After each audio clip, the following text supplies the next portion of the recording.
धर्म प्रेमी सज्जनों तथा विश्ववासियों, आप लोग निरंतर मेरे से सुन रहे हैं, देख भी रहे हैं कि कुरान और बाइबल के संदर्भ में मैं निरंतर आप लोगों के बीच में चर्चा करने के लिए उपस्थित हो जाता हूँ। और विशेषकर इसलिए भी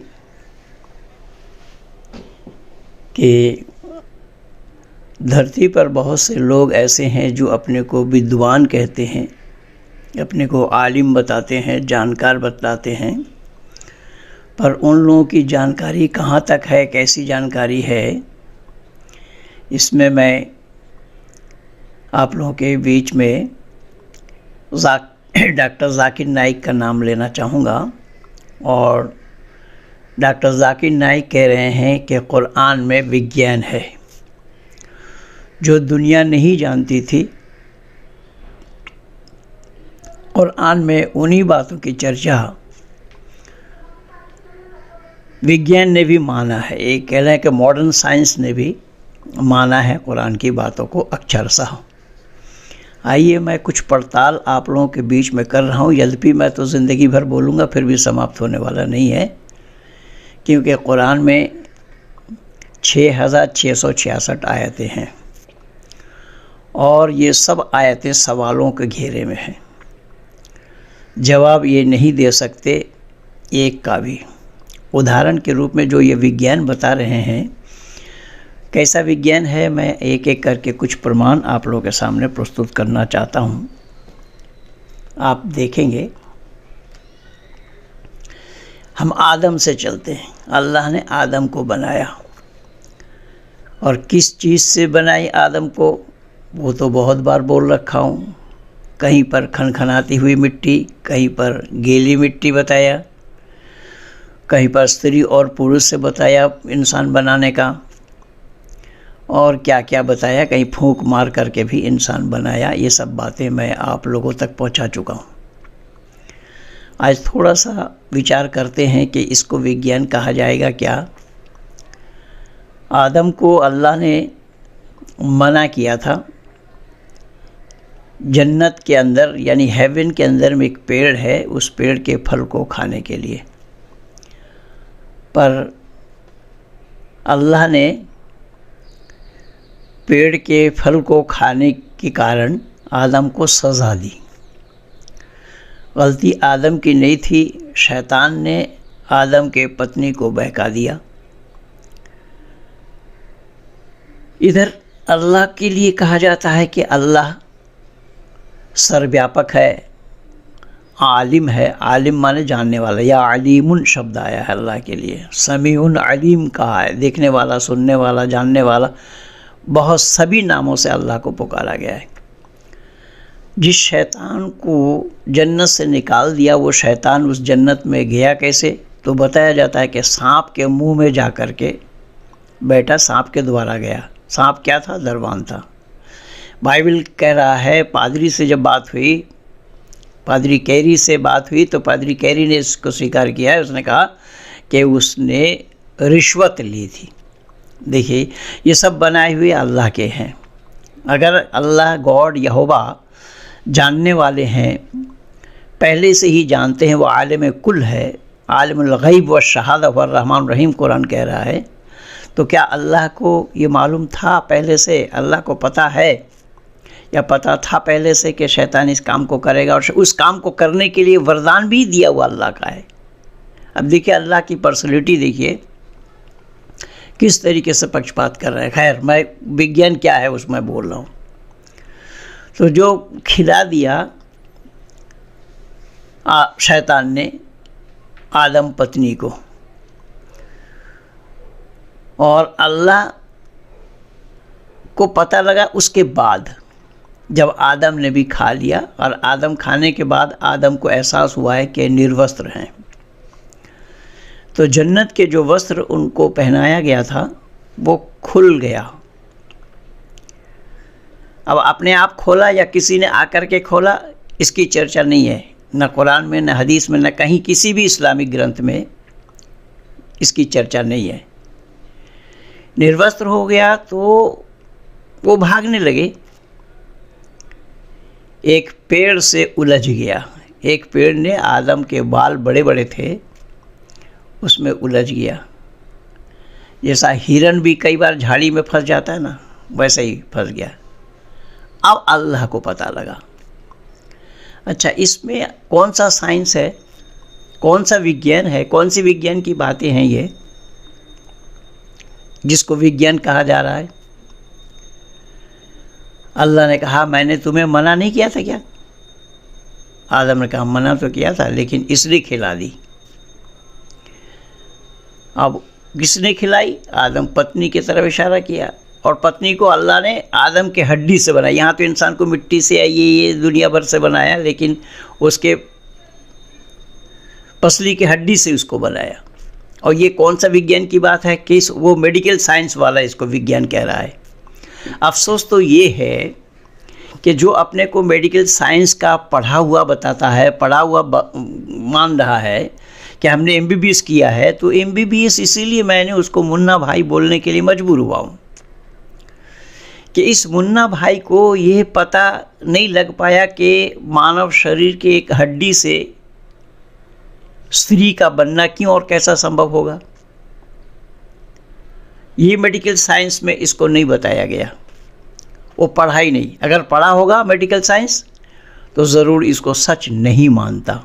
कोई भी मेडिकल साइंस का जानकार इसको सच मानने के लिए तैयार नहीं है। अब इनका कौन सा मेडिकल साइंस कहाँ से आया, ये अल्लाह का विज्ञान बता रहा है। आगे चलते हैं। तो अल्लाह को अब पता लगा, इससे पहले अल्लाह को पता नहीं लग पाया था। जब फल खा रहा था उस समय भी पता नहीं लग पाया, जब निर्वस्त्र हो गया तब भी अल्लाह को पता नहीं लगा। यहाँ पेड़ में उलझ जाने के बाद पता लगा। अल्लाह ने बोला कि मैं मना नहीं किया था? हाँ मना तो किया था, पर इसने खिलाई। तो ठीक है, तुम्हें सज़ा भुगतना पड़ेगा, निकल जाओ जन्नत से। जन्नत से निकाल दिया, जन्नत से निकाल दिया। और सज़ा क्या है कि तुम्हें अब खेती करना होगा। किस में? ज़मीन में। ज़मीन में तुम्हें खेती करना होगा। और ज़मीन खेत करने के लिए आदम को दुनिया में भेज दिया। और आदम पत्नी को क्या बताया कि तुम्हें संतान जन्मने में तकलीफ़ होगी, गर्भधारण करने में तकलीफ़ और संतान जन्मने में तकलीफ़, ये तुम्हारे लिए सज़ा है। अब देखिए, ये मेडिकल साइंस का जानकारी, इसको साइंस मान रहा है। MBBS मुन्ना भाई इसी गप को साइंस मान रहा है। आ गए दुनिया में। दुनिया में आए तो उनको खेती करने के लिए अल्लाह ने बीज आदि मुहैया कराया। वो बीज कहाँ से आया इसका कोई अता पता नहीं है, ना कोई इस्लाम वाला बता सकता है कि वो बीज आया कहाँ से। यहाँ तो अल्लाह को इन लोगों ने ऐसा माना, इनका ऐसा साइंस है कि वो जो चाहेगा सो हो जाएगा। भाई जो चाहेगा सो हो जाएगा, उसके कुन कहने पर अगर हो जाता है तो खेती करने की क्या आवश्यकता पड़ी। अच्छा, खेती करने के लिए क्या क्या उपकरण चाहिए, वहाँ भी उसकी चर्चा कुछ भी नहीं है। न संपूर्ण कुरान में है, न हदीसों में है, न कहीं इस्लामिक किसी किताब में इसकी चर्चा आप पाएंगे। ये तो केवल मानने की बात है, यहाँ जानने की बात नहीं है। ईमान इसी को ही कहा गया है, जिसको ब्लाइंडनेस कह सकते हैं आप, अंधविश्वास कह सकते हैं। इसी अंधविश्वास को ही वो साइंस मान रहा है। आगे चलते हैं। अब इनकी संतानें हुई। संतानें, एक बेटा एक बेटी, एक बेटा एक बेटी।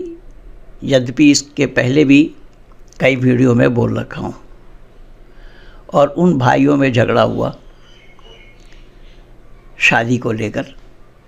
एक ने दूसरे को मारा, मार करके क्या करेंगे, तो अल्लाह ने 2 कौवा भेज दिया। देखिए, अल्लाह ने ज्ञान, इंसान को सबसे ज्ञानवान माना है, बताया भी है। और अल्लाह ज्ञान दे रहे हैं कौवे से। किसको? इंसान को।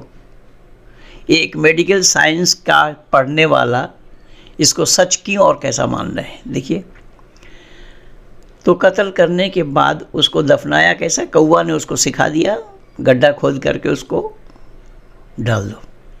अब गड्ढा खोदने के लिए कौवे ने तो चोंच से खोला गड्ढा, और आदम संतान ने किस चीज़ से गड्ढा खोदा?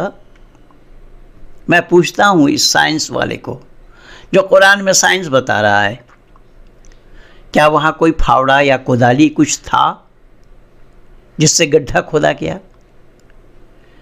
पर यहाँ तो केवल कहने की बात है, बस जो कहेगा, जो मन में आएगा वो हो जाएगा। यानी मनमानी बातों को साइंस कहना, विज्ञान बताना, इससे बड़ी जहालत और क्या है? तो यहाँ से इनका ये किस्सा शुरू हो रहा है। और वैसे ही बिना फावड़ा, बिना कोदाली के इनके कुआं भी खुद जाता है। वहाँ इब्राहिम संतान इस्माइल को देखिए, इस्माइल बाल अवस्था में माँ जहाँ सुलाई थी उसे पानी के प्यास से वो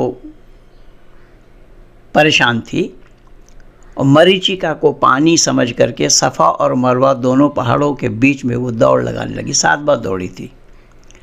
इन 7 बार दौड़ने में इस्माइल ने जहाँ पाँव पटका वहीं से कुआं खुद गया। उसको आबे ज़मज़म कहा जाता है, जो आज भी मौजूद है, और कुरान गवाह है इसका।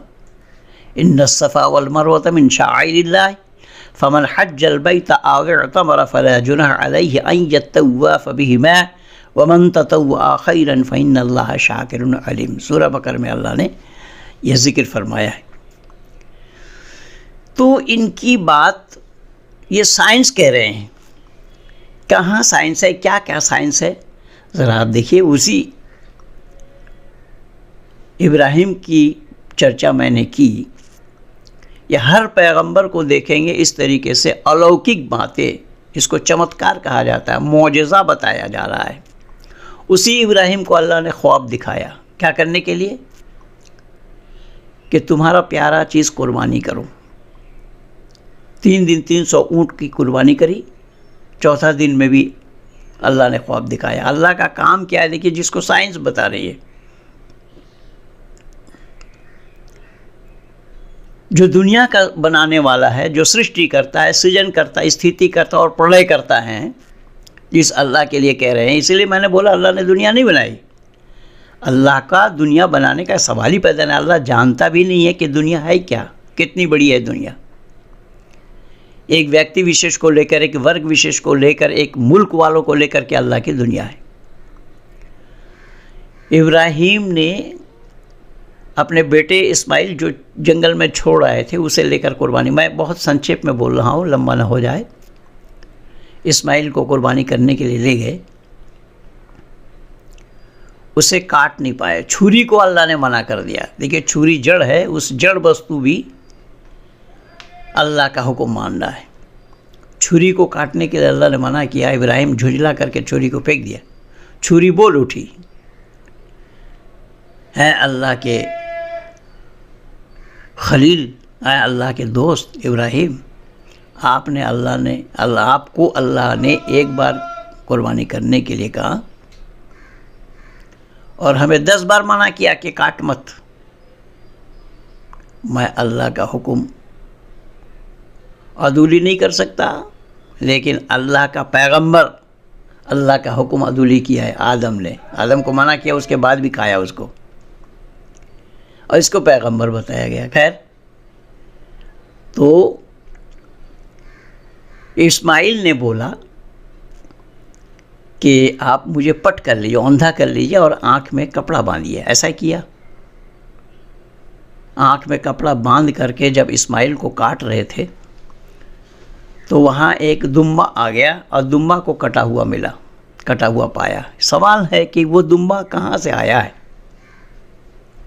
लाने के लिए तो अल्लाह के पास फरिश्ता है, फरिश्तों ने लाया, पर आया कहाँ से? पता लगेगा क्या अल्लाह का जहाँ जन्नत और जहन्नुम है वहीं से आया? तो जहन्नुम से अगर दुम्बा आएगा तो संभव नहीं, जहन्नुम में जाएगा तो जल जाएगा क्योंकि वो आग की बनी हुई है।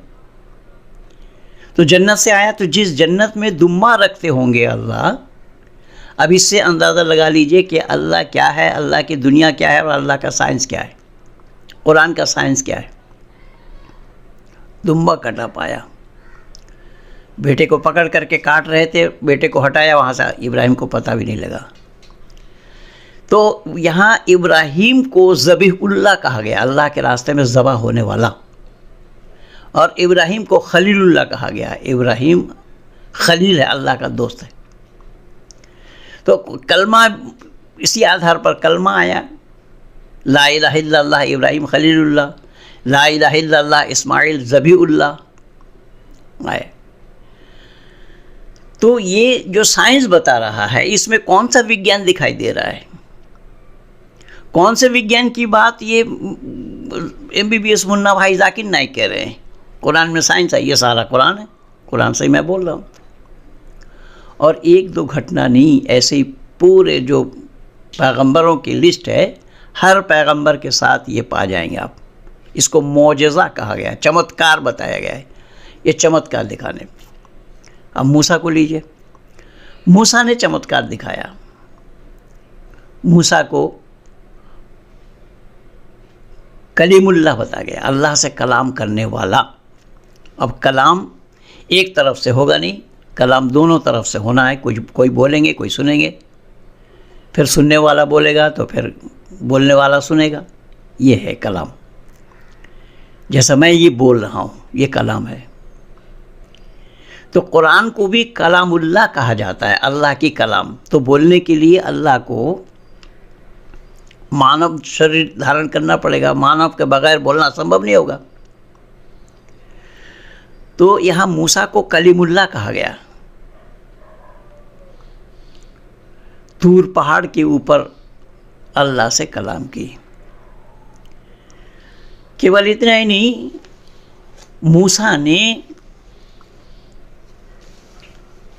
मूसा की लाठी अज़दहा बन गया। अच्छा, एक लाठी का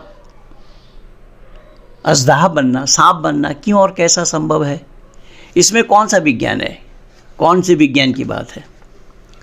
उसी लाठी को मूसा ने नदी पर मारा तो नदी रास्ता बना दिया इनको जाने के लिए, और इनके जो दुश्मन पीछे थे उनको उसी नदी में फिर गारत कर दिया। ये सब काम अल्लाह का, इसको साइंस बताया जा रहा है। केवल इतना ही नहीं, जब पानी की प्यास लगी, मूसा के कौम ने पानी की मांग की, तो मूसा ने उस लाठी को पत्थर पर मारने के लिए अल्लाह ने कहा। पत्थर पर मारा तो पत्थर 12 चश्मा तैयार कर दिया, 12 फव्वारा बन गया। इसमें कौन सी साइंस की बात है? कौन सा साइंस यहाँ दिख रहा है भाई? जिस साइंस की बात आप कर रहे हैं कि कुरान में साइंस है, इसमें कौन सा साइंस है, कौन सा विज्ञान है जो एक निर्जीव पत्थर पर छड़ी के मारने से वहाँ से चश्मा जारी हो जाए? ये संभव है। और केवल इतना ही नहीं, उस इब्राहिम के लिए बताया। इब्राहिम ने जब अल्लाह से पूछा कि मरे हुए को ज़िंदा कैसे करते हो, मैं आप लोगों को बहुत बार बोल चुका हूँ, ये कुरान कह रहा है कि 4 परिंदा ले आओ, सबको काट करके मिला दो, पहाड़ के ऊपर रखो, उसका नाम ले करके बुलाओ, अल्लाह के नाम से आ जाएंगे तुम्हारे पास। इसमें मोर है, कौवा है, कबूतर है और एक मुर्गा है। इन चारों जानवरों को, केवल इतना ही नहीं, उसी इब्राहिम के लिए बोला। 100 साल इब्राहिम सोए पड़े थे और उस गधा को कंकाल पिंजर दिखा दिया 100 साल में। इब्राहिम का पिंजर नहीं बना, और जो खाने का सामान रखा था वो बिल्कुल तरोताज़ा रहा। ये है विज्ञान कुरान का। 100 साल में खाना का ना गलना, ख़राब ना होना, ये कौन सा विज्ञान की बात है? किस विज्ञान को यहाँ बताया जा रहा है? केवल नहीं, मूसा के रास्ते बना दिया अल्लाह से कहलवा कर मूसा ने तूफान ला खड़ा किया। ये क्या विज्ञान है, कौन सा विज्ञान है कि पैगंबर अल्लाह से कहे और अल्लाह फ़ौरन उस काम को करे? तो अल्लाह एक व्यक्ति विशेष का है या अल्लाह दुनिया का है? इसीलिए तो मैं बता रहा हूँ कि अल्लाह को दुनिया बनाने वाला मानना सरासर गलत है। अल्लाह ने दुनिया बनाया ही नहीं, अल्लाह जानता भी नहीं होगा कि दुनिया बनाई कैसे जाती है। ये सब काम हुआ है। अब ईसा को देखिए, ईसा को अल्लाह ने बिन बाप का पैदा किया। अब एक मेडिकल साइंस MBBS मुन्ना भाई कह रहा है ये साइंस है। इसमें कौन सा साइंस है? बिना स्त्री और पुरुष के एक महिला से संतान बन जाना। और इसमें अल्लाह शान मान रहे हैं, मर्यादा मान रहे हैं। ईसा को मरियम बिन ईसा कहा गया। बाप तो है नहीं, बाप का नाम नहीं है। बाप कौन है इसका आता पता नहीं है। ये एक मेडिकल साइंस का मानने वाला इस कुरान को मॉडर्न साइंस बता रहा है। केवल इतना ही नहीं,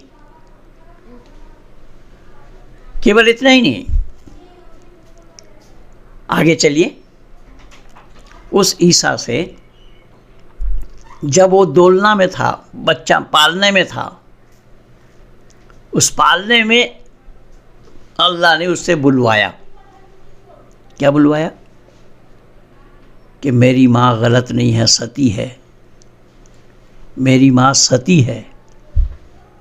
ईसा सर्टिफिकेट दे रहा है माँ को असती ना होने का। अच्छा, बच्चा का बोलना पालने में ये कैसा संभव है? और एक जगह नहीं और जगह भी आया है। वहाँ यूसुफ के लिए भी आया है कि यूसुफ गलत काम नहीं किया, उसके भी बच्चे से ही बुलवाया। ये विज्ञान है या विज्ञान विरुद्ध है? तो विज्ञान विरुद्ध बातों को विज्ञान कहना ये कौन सी अक्लमंदी की बात है? और वो भी एक मेडिकल साइंस का जानकार बता रहा है। केवल ईसा से बुलवाया नहीं, उसी ईसा को, मरियम को खाना भेज रहा है। कौन? अल्लाह। खाना कहाँ से आ रहा है? खाने का सामान कहाँ से आ रहा है? आसमान से। तो आसमान में क्या है जो आसमान से खाने का सामान आ रहा है? ये कौन सा साइंस है? ये मॉडर्न साइंस बता रहा है। इसमें साइंस की कौन सी बात है कुरान के अंदर जिसको मॉडर्न साइंस माना जाए, विज्ञान माना जाए? केवल इतना ही नहीं, उस ईसा के लिए और भी बहुत कुछ किया है। उस ईसा को अल्लाह ने मुर्दा को जिंदा बनाने की भी क्षमता प्रदान करी। अब इसको कोई एक व्यक्ति, भले ही पैगंबर हो, पैगंबर है लेकिन वह इंसान तो है, एक इंसान मुर्दा को जिंदा कर दे, इसको मेडिकल साइंस का जानकार बता रहा है कि कुरान साइंस है। इसमें कौन सा साइंस है मुर्दा को जिंदा करना? मुर्दा और जिंदा का परिभाषा तो अल्लाह को भी मालूम नहीं है। अल्लाह भी नहीं जानते हैं कि वो मुर्दा कौन है, जिंदा कौन है। शरीर में आत्मा रहने का नाम जिंदा और शरीर से आत्मा निकल जाने का नाम मुर्दा। तो मुर्दा को जिंदा किया, मुर्दा में रूह वो कहाँ से मिल गया ईसा को, जो मुर्दों में रूह फूंकी उसने? रूह है क्या? आत्मा है क्या? सोल क्या है? किसको सोल बोला गया है? क्या वो कोई आदमी बना सकता है उसको? और रूह बनाने की बात नहीं है कि रूह की मौत नहीं होती। रूह मरता नहीं है, रूह मरती नहीं है। रूह जो है वो फिजिशियनों ने भी माना है इस बात को कि सोल इज नॉट डेथेबल नेबर। आत्मा मरती नहीं है, केवल शरीर का ही नाश होता है। ये बहुत से शास्त्रों में आया है। अब जो आत्मा मरती नहीं है, ठीक है, मान लिया आत्मा मरती नहीं है, लेकिन एक आत्मा शरीर से जो निकल गया, या शरीर से आत्मा निकल जाने का नाम ही तो मुर्दा है, उस मुर्दा को ईसा ने जिंदा रूह कैसे डाल दिया उसके अंदर में? ये रूह डालना क्यों और कैसा संभव हुआ? ये ईसा से अल्लाह ने करवाया। अब इसको मेडिकल साइंस वाला मॉडर्न साइंस बता रहा है। ये कहाँ साइंस है, कहाँ विज्ञान है, कौन सा विज्ञान है, कौन से विज्ञान की तकनीकी है जो एक मुर्दा को जिंदा बना दे एक इंसान? केवल इतना ही नहीं, मिट्टी का चिड़िया बना करके भी उड़ाते रहे। ये मॉडर्न साइंस है कि साइंस के मानने वाले, साइंस के जानकार इसको सच स्वीकार करेंगे, सच मान लेंगे। और मैं नहीं बोल रहा हूँ, कुरान बोल रहा है। जिस कुरान में साइंस बता रहे हैं डॉक्टर जाकिर नाइक, उसी कुरान से ही मैं ये प्रमाण दे रहा हूँ, हवाला दे रहा हूँ। और यही कारण है कि मैं सामने बुला रहा हूँ, इसलिए कि सामने बैठने से ही इसका फैसला होना संभव है कि कुरान को ईश्वरीय ज्ञान माना जाना उचित है या अनुचित, मानवता है या मानवता विरुद्ध। मानवता विरुद्ध बातें जहाँ हो, विज्ञान विरुद्ध बातें जहाँ हो, वो ईश्वरीय होना संभव नहीं है। मैं ये प्रमाण दे रहा हूँ। केवल इतना ही नहीं, कोड़ियों को ठीक कर देना, जो आज ईसाई लोग यत्र तत्र अपने चर्च में खेल दिखा रहे हैं ना, ये ठीक हो रहा, वो ठीक हो रहा, ज़्यादातर देखेंगे महिलाएं ठीक हो रही हैं। ये ईसा ने किया था, ये बाइबल भी मान रहा है और बाइबल से कुरान ने लिया है ट्रू कॉपी। ये ईसा के लिए ये क्यों और कैसा संभव हो रहा है? इस तरीके की अलौकिक बातें आप पूरे कुरान में देखेंगे कि सब जगह यही चीज़ है। हर पैगंबर के लिए देखेंगे आप, वहाँ आदम से लेकर के हज़रत मोहम्मद तक जितने भी पैगंबर आए हैं, सब ने इसी प्रकार से ये चमत्कार दिखाया। अब ईसा के लिए बताया है कि ईसा को, जब ईसा के साथ लोग थे, ईसा के कौम के लोग, वहाँ हवारी कहा गया, 12 लोग थे जो ईसा पर विश्वास किए थे। वक़ाल हवारियून नहनु अंसरुल्लाह आमन्ना बिल्लाहि वशहद बिअन्नना मुस्लिमीन, ये शब्द आया वहाँ कुरान के अंदर में। तो उन लोगों ने कहा कि हमें खाना चाहिए, भूख लगी है, आप ऊपर से खाना मंगवाओ अल्लाह से।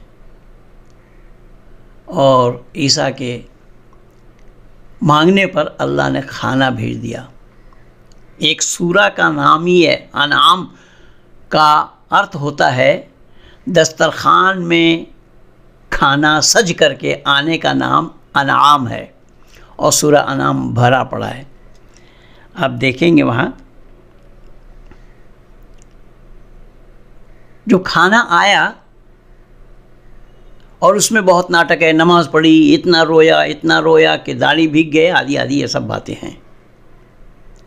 ये सब तफसीर में पा जाएंगे।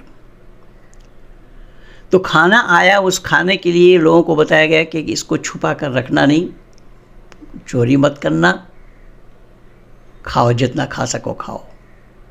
उसमें बताया जाता है किंवदंती है बहुत ज़्यादा।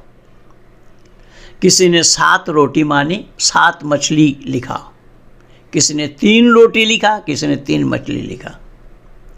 चलो हम 7 और 3 जोड़ देते हैं तो 10 हो जाता है, 10 ही मान लेते हैं। खाया, पेट भर करके खाया, तब भी खाना बच गया। ये बाइबल भी कह रहा है और कुरान भी कह रहा है। कुरान के भाष्यकारों ने इसी पर लिखा है कि जब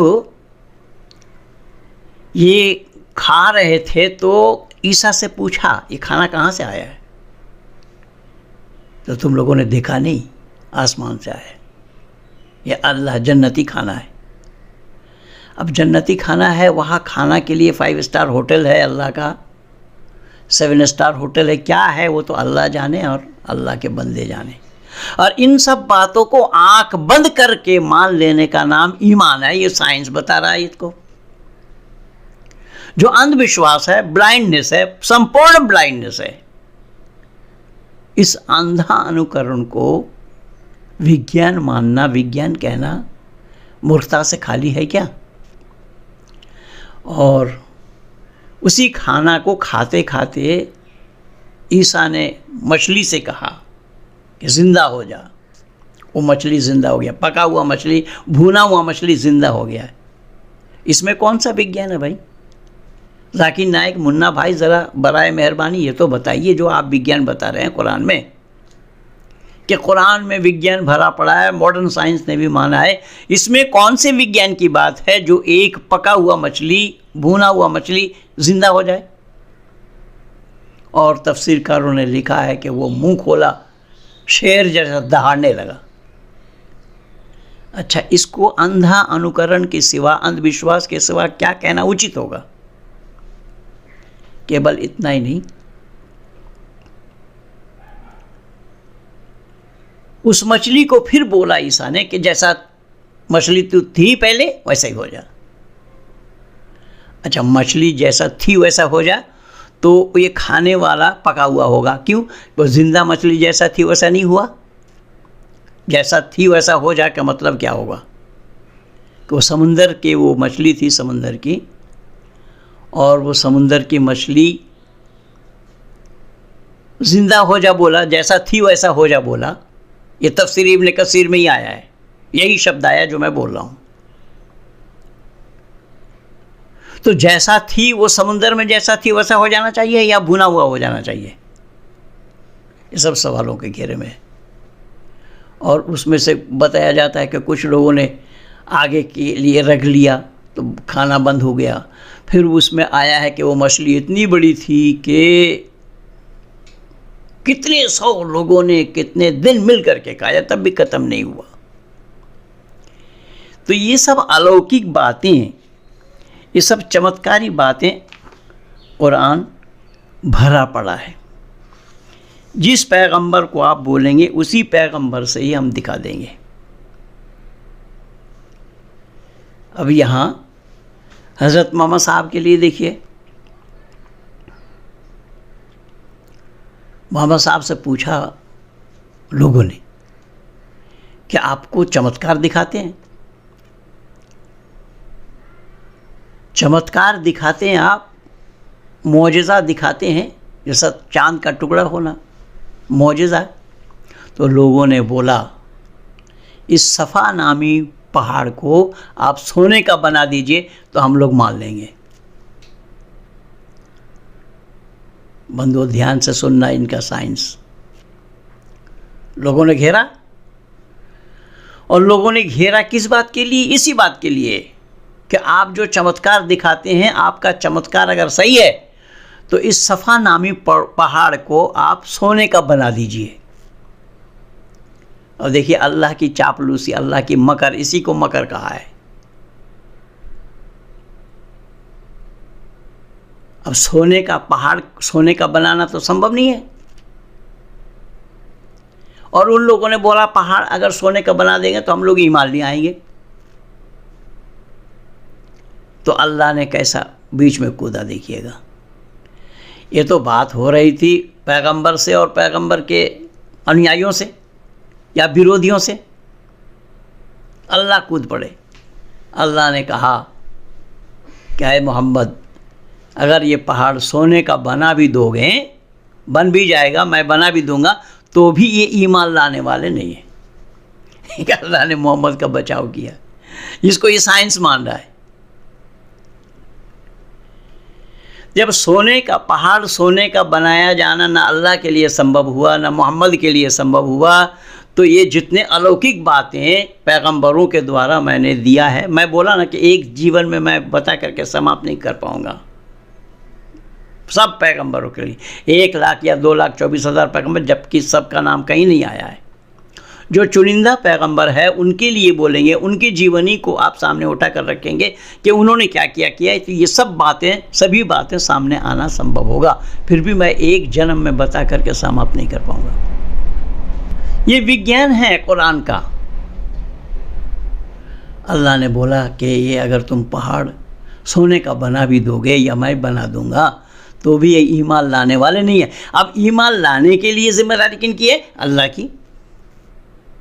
अल्लाह ने कुरान में बहुत जगह कहा, 1-2 जगह नहीं, बहुत जगह कहा है, मैं चाहता हूँ बेदीनों को दीनों में मिला सकता हूँ।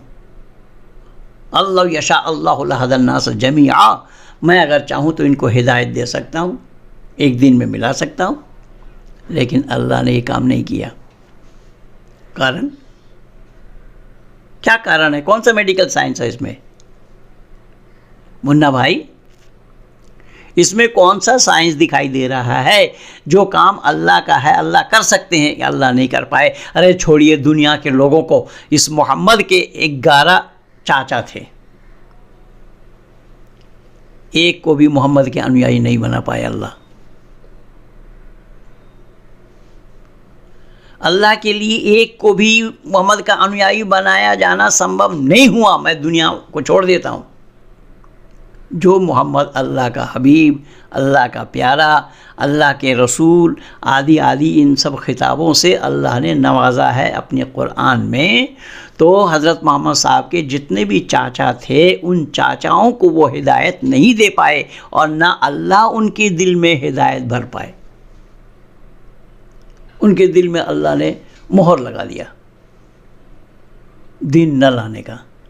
अल्लाह का काम देखिए, जिसको साइंस कह रही है, यह अल्लाह का काम है। अल्लाह पूरी दुनिया को लेकर के है या केवल मोहम्मद को और अरब को, अरब देश में जन्मे पैगंबरों को लेकर के? भाई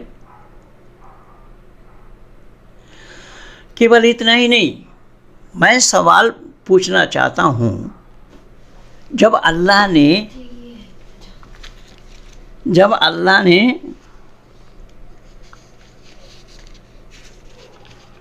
हज़रत मोहम्मद साहब के चाचाओं को उनके अनुयायी नहीं बना पाए, जबकि वो सब जाने माने उन दिनों में, उस काल में समाज के प्रतिष्ठित व्यक्ति थे, अबू जहल के लिए बताया जाता है। उनके दिल में अल्लाह इस्लाम नहीं भर पाए, उनको दिल में मोहर लगा दिया अल्लाह ने। क्यों भाई? अगर अल्लाह ने मोहर लगा दिया तो फिर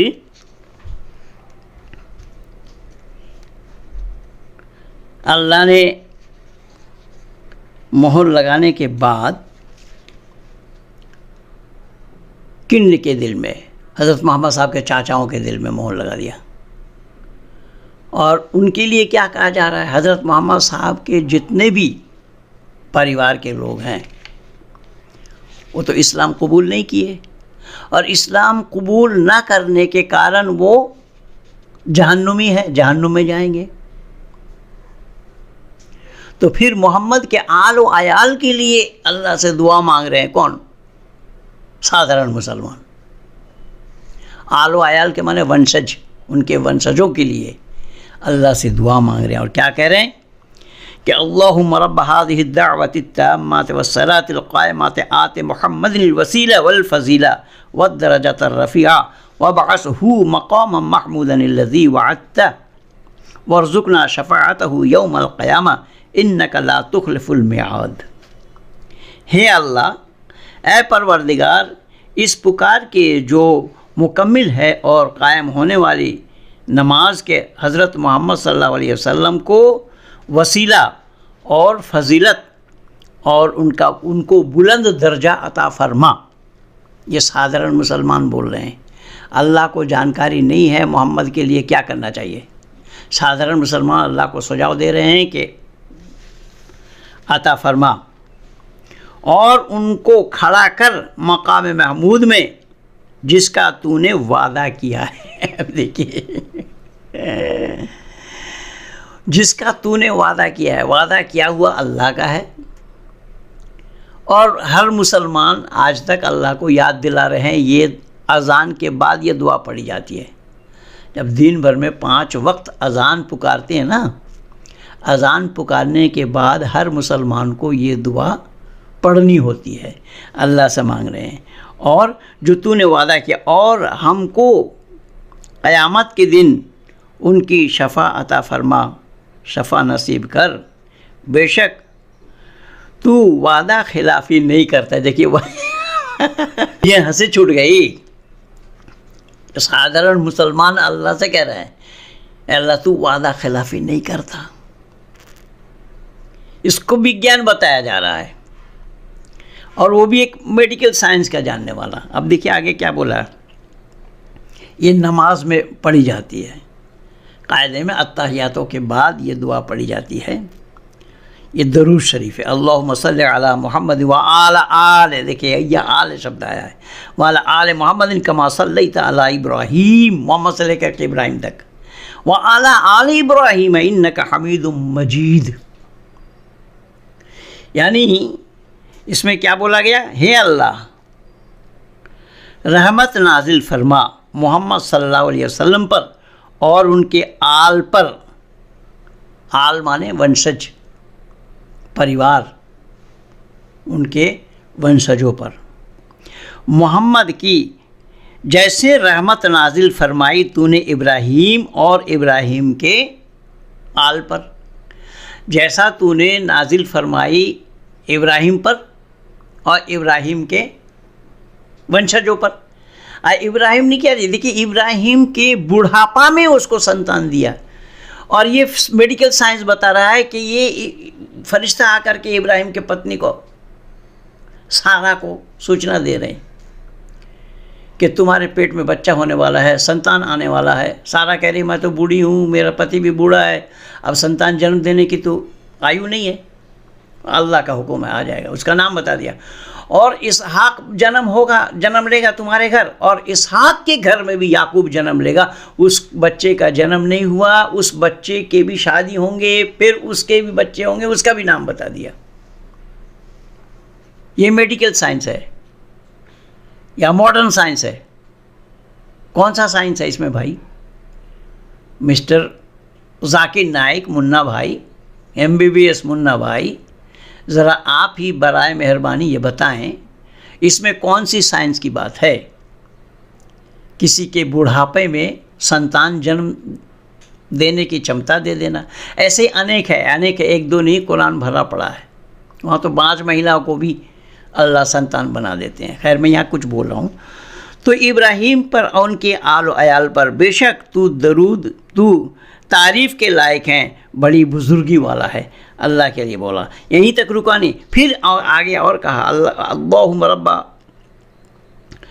अल्लाहुम्मा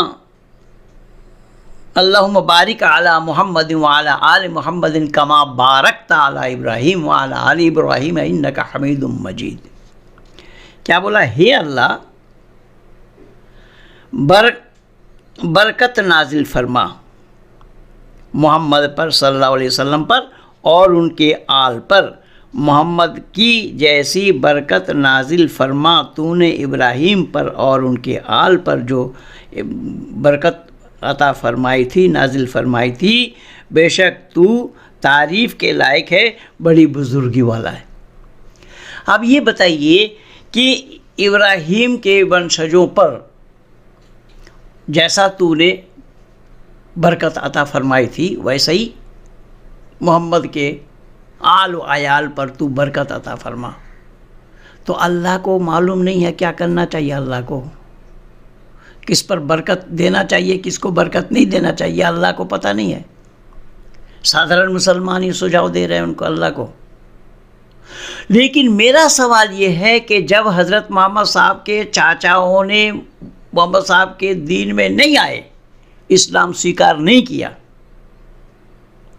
तो उन पर दरूद भेजा जाए। उनके आल आयाल में ही तो आएंगे, वंशजों में वो आएंगे जो दोज़खी हैं, जो दोज़ख में जाएं, जो काफिर हैं, जो बेदीन हैं, जिन्होंने इस्लाम स्वीकार नहीं किया। साधारण मुसलमान भी उनके लिए दुआ मांग रहे हैं अल्लाह से। ये क्यों और कैसा संभव होगा? इसमें कौन सा मेडिकल साइंस है? कौन सा मॉडर्न साइंस है। इसीलिए मैं निवेदन कर रहा हूँ आप लोगों से कि एक जन्म में मैं बोल करके समाप्त नहीं कर पाऊँगा। यहाँ विज्ञान विरुद्ध बातें भरी पड़ी हैं कुरान में।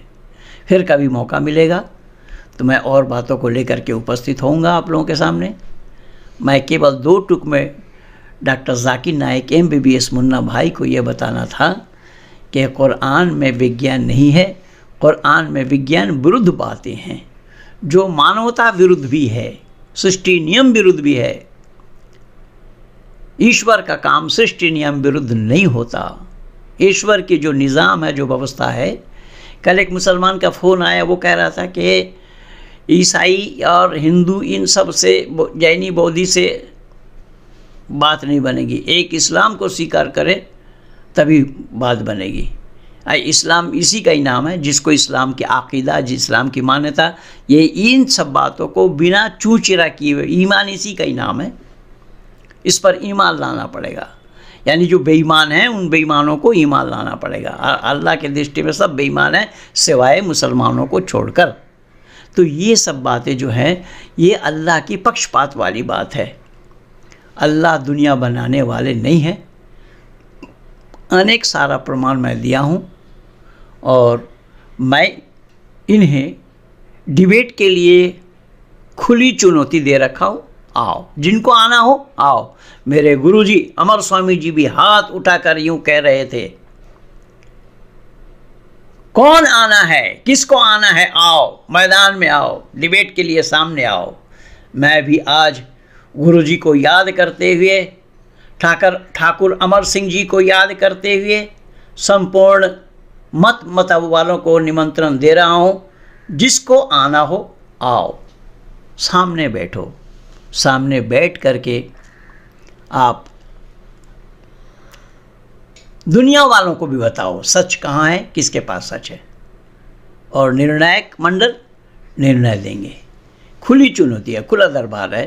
लेकिन मैं फिर बोल रहा हूँ कि मेरे दिए हुए चुनौती में शर्त यह है कि पहले स्टैम्प पेपर में हमें लिखा पढ़ी करना होगा, जिसमें दोनों पक्ष के सिग्नेचर होंगे। मैं हार गया तो मैं इस्लाम स्वीकार करूँगा, इस्लाम वालों के पास हारा तो, और ईसाइयों के पास हारा तो ईसाइयत कबूल करूँगा। और वो लोग अगर वेद के पास हारते हैं तो उनको वैदिक धर्म को स्वीकार करना पड़ेगा, चाहे वो इस्लाम वाला हो। अगर वो हारते हैं तो सत्य सनातन वैदिक धर्म को स्वीकार करें। अगर ईसाई हारते हैं तो उन्हें भी सत्य सनातन वैदिक धर्म को स्वीकार करना पड़ेगा। ये बाकायदा स्टैम्प पेपर में लिखा पढ़ी करके करेंगे, ताकि कोई इससे इनकार न कर पाए। और खुली चुनौती है। इस डिबेट का स्थान भी मैंने बताया कई बार। ग्रेटर नोएडा सूरजपुर आर्य समाज आपके स्वागत में तत्पर है। सारी व्यवस्था हमारी होगी, जो व्यवस्था करनी हो, मीडिया से लेकर के आपके खाने पीने रहन सहन की सबकी व्यवस्था। खुले मैदान में हम डिबेट करेंगे, लोकालय में डिबेट करेंगे, सार्वजनिक स्थल में डिबेट करेंगे, ताकि दुनिया के लोग सच्चाई को जानें। हमें दुनिया वालों के बीच में सच्चाई को उजागर करना है। और मत मज़हब के नाम से आज जो मानव समाज में लड़ाई लड़ रहे हैं, ये ख़त्म हो जाए। मेरी इच्छा केवल ये है। कुछ लोग ये समझते हैं कि मैं ख़िलाफ़ बोलता हूँ। मैं किसी के ख़िलाफ़ नहीं बोलता, ना कुरान के ख़िलाफ़ बोलता हूँ, ना बाइबल के ख़िलाफ़ बोलता हूँ, ना त्रिपिटक के ख़िलाफ़ बोलता हूँ। मैं असत और अधर्म के ख़िलाफ़ बोलता हूँ। मेरा मकसद और उद्देश्य केवल सत्य का प्रतिपादन करना है।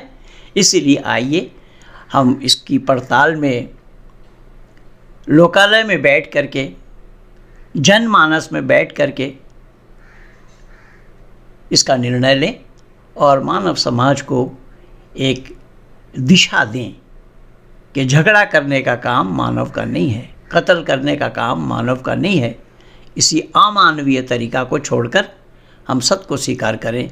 इसलिए हमारी मान्यता यही है, सत्य को ग्रहण करने में और असत को छोड़ने में सर्वदा उद्यत रहना चाहिए मानव मात्र को। तो आइए सत्य और असत के पड़ताल के लिए मैं यह आह्वान कर रहा हूँ, दावत दे रहा हूँ, निमंत्रण दे रहा हूँ।